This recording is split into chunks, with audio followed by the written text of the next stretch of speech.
हम दोनों की मुलाकात संडे को जब भी हुआ करती तो उन लास्ट मोमेंट में हम एक दूसरे को अपने गाने शेयर करते। वो मुझे अपने प्लेलिस्ट के सारे गाने शेयर करता और मैं उसे अपने, और हफ्ते भर जब हमें टाइम मिलता तो हम उन गानों को सुना करते।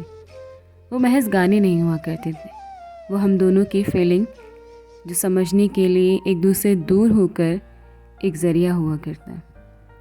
उस रोज़ जब उसने और मैंने सेम गाना एक दूसरे को शेयर किया और जब कुछ दिनों के बाद हम उस गाने को सुनने लगे तो एहसास हुआ कि हम समझ चुके हैं कि अब हमें शायद इस गाने को समझने की ज़रूरत हो गई है। उस गाने की धुन बस इतनी सी थी कि अभी न जाओ छोड़कर कि दिल अभी भरा नहीं।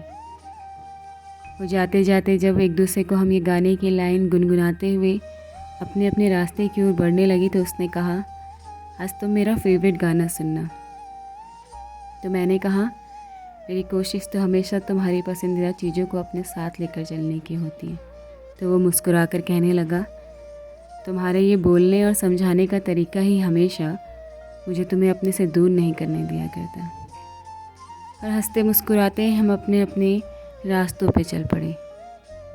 जब अगली मुलाकात का इंतज़ार होता तो बेसब्री से उस आखिरी मुलाकात की सारी बातों को रिफ़्रेश करके एक दूसरे को समझाना और याद दिलाना कि उस आखिरी मुलाकात में हमने एक दूसरे से क्या बातें की, और घंटों फिर एक दूसरे की प्लेलिस्ट को समझना और पूछना कि तुम्हें क्या पसंद आया और क्या नहीं।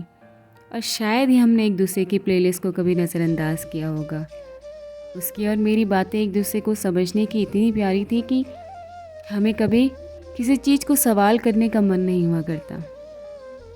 और मुझे समझ आता है कि प्यार ज़िंदगी में शायद इसीलिए खूबसूरत है कि कभी नाराज़गी और झगड़े के बाद जो प्यार आप एक दूसरे के लिए अपने दिल में समेट कर रखते हैं वो आपको और आपके प्यार को ताउम्र ज़िंदा रखता है।